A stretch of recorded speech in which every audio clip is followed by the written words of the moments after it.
વસ્તુથી આરોગ્ય જોખમાં આવ્યું, આયુ જોખમાં આવ્યું, બધી જ વસ્તુ જોખમમાં આવે.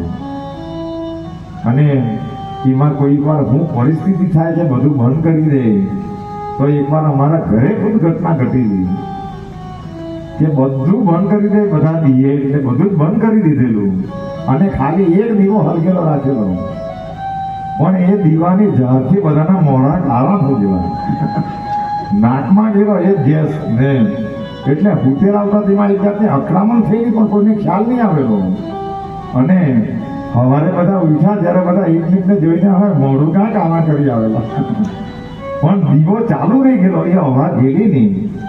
એટલે આજે પણ આવી કોઈ વસ્તુ ચાલે તો એનાથી આ તો સારું બધા એક જ દીવો, ને તો આવા ઘણા દીવાય તો માણસ મરી જાય, મૃત્યુ પામી જાય, કારણ કે ઓક્સિજન પૂરો થઈ જાય. એટલે સુતેલામાં આમાં કઈ જગ્યાએ જનરેટરો ચાલુ રહી ગયેલા અને જેવા સુતેલા તેવા જ માણસો મૃત્યુ પામેલા.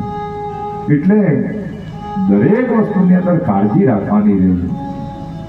એટલે આ પ્રકૃતિ જે આપણને આનંદ આપે એ બીજી કોઈ વસ્તુ આપી શકતી નથી.